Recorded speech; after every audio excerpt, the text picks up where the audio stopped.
A few seconds ago, you lied to Senator Hawley, didn't you? I'm under oath, Senator. I did not lie. You said you have no knowledge of any complaint, professional complaint made against you, didn't you? I said I have no knowledge of any sort of formal complaint, and he read from a letter that I don't believe I ever saw. And you were shocked. You never heard of that before. If there were a formal complaint, that, as I said, I had not known about that. Okay. You were amazed. I don't recall any of that. I recall this Mr. Weber's case. You have amnesia about it. Again, I am unaware of any formal complaint or investigation. Certainly was not. You believe in the Tooth Fairy? Senator, I don't. You believe in the Easter Bunny? Now, in this case, United States v. Von Rico Weber, you lied to the defense counsel. Things went off the rails fast. What started as a routine Senate hearing turned into a heated clash when Senator John Kennedy went head-to-head with Richard Painter. Sharp words, rising tension, and a moment that left the room stunned. This wasn't scripted. This wasn't polite. This was raw political confrontation, and it says a lot about where Washington is headed. Backhand index pointing right, subscribe to Heritage Voice, and share this video so others don't miss what really happened. Thank you, Mr. Chairman. Mr. Ritz, you are a political activist, aren't you? I would not consider myself that at all, Senator. Okay. When you were sworn in as U.S. Attorney, you gave a speech, didn't you? I did. Okay. Here's what you said. I'm going to quote from your speech.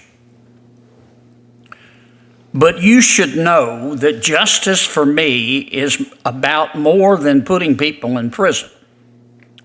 For me, it's also about who votes and how hard it is to cast that vote. It's about where pipelines go. It's about where bus routes go. Justice is about whether people in all zip codes can get a loan, whether women have access to health care, whether citizens have affordable housing or clean drinking water. Sometimes those are Department of Justice issues. Sometimes they are not. But for me, they're all justice issues. Did I read that accurately? I believe so, Senator. Okay. Did you really remove the Tennessee state flag from your conference room? Senator, I appreciate you asking about this again. As the chief federal law enforcement. Welcome. Did you do it? So I felt it was fundamentally inappropriate when I gave press conferences and similar statements to the public to indicate or suggest somehow that I spoke for the state, which I don't under our system of federalism. Are you embarrassed to be from Tennessee? Not at all, Senator. I am from Tennessee, grew up as a public school kid in Tennessee. But you were embarrassed to have the Tennessee flag. That's not it at all, Senator. Okay. You have a history of lying to your professional colleagues, don't you? That's not true, Senator. Okay. Do you know a former public defender named Stephen Shankman?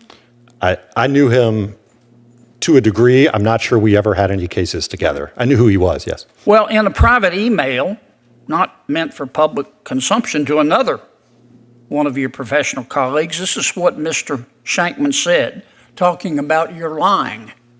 He said, "It is unfortunate that this is not the first, second, third, or whatever occasion that this sort of thing has occurred. But everyone should be aware of this unfortunate pattern of behavior. You should be aware," he said to the other lawyer, before the other lawyer dealt with you. "Your client should be aware, and you should proceed with extreme caution." Was Mr. Shankman lying? To the degree he suggested that I acted unethically, that was not accurate, and it wasn't in any occasion, much less on numerous occasions. Okay, let's talk about this case, United States v. Von Rico Weber, which you claim to not remember. But before I do that, a few seconds ago, you lied to Senator Hawley, didn't you? I'm under oath, Senator. I did not lie. You said you have no knowledge of any complaint, professional complaint made against you, didn't you? I said, I have no knowledge of any sort of formal complaint, and he read from a letter that I don't believe I ever saw. And you were shocked. If Never heard of that before. If there were a formal complaint, that, as I said, I had not known about that. Okay. You were amazed. I don't recall any of that. Any. I recall this Mr. Weber's You have case. amnesia about it. Again, I am unaware of any formal complaint or investigation. Certainly was not. You believe in the Tooth Fairy? Senator, I don't. You believe in the Easter Bunny? Now, in this case, United States v. Von Rico Weber, you lied to the defense counsel.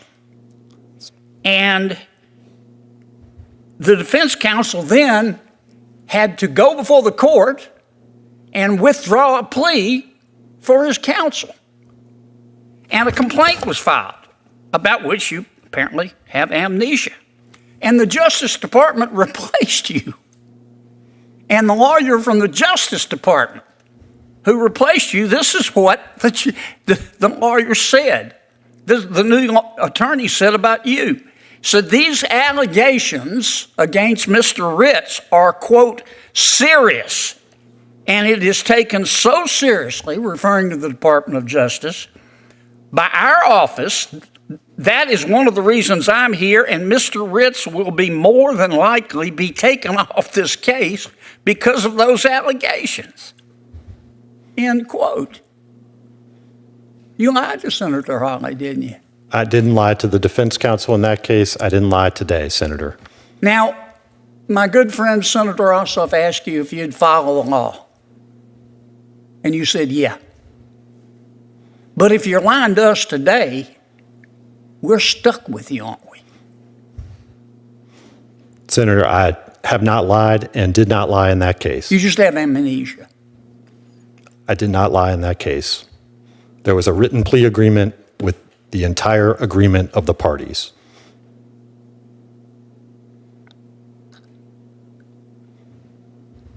If you believe that, you believe Elvis is alive and running a small bait stand on Lake Erie. Shame on you.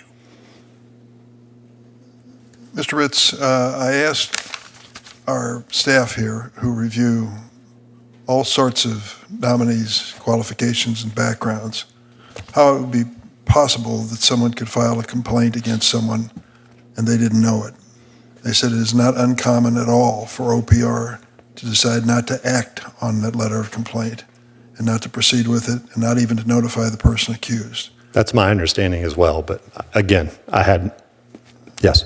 We think that's a fact. So this notion about amnesia or whatever it may be, it is credible, at least possible, that exactly as you portrayed it, they never notified you. Senator Booker.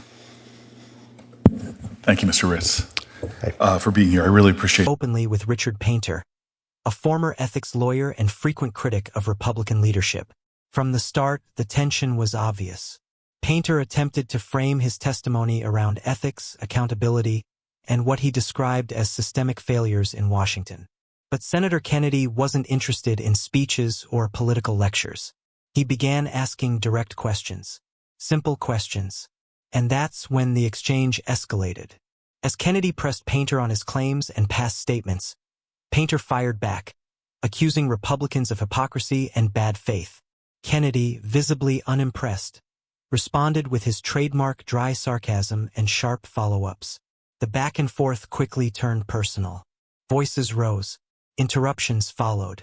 At several points, the chair struggled to maintain order as both men talked over each other. Kennedy challenged Painter's credibility, questioning whether his arguments were rooted in law or partisan politics. Painter shot back, accusing Kennedy of deflecting rather than addressing ethical concerns. For viewers watching, this wasn't a calm policy debate. It was a collision between two very different views of Washington. One focused on aggressive oversight, the other on moral authority and institutional reform. Supporters of Kennedy praised him for refusing to be lectured by what they see as a political activist disguised as an expert. Critics argued the confrontation showed how divided hearings have become.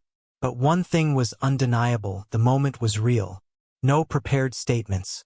No rehearsed sound bites. Just a raw exchange that revealed how tense these issues have become. As clips of the clash spread online, reactions poured in. Some called it disrespectful. Others called it refreshing honesty. Whether you agree or not, this hearing exposed the growing hostility between lawmakers and so-called experts who appear before Congress. If you want more moments where politicians are challenged live and unfiltered, subscribe to Heritage Voice, like this video, and share it so more people can see what really happened.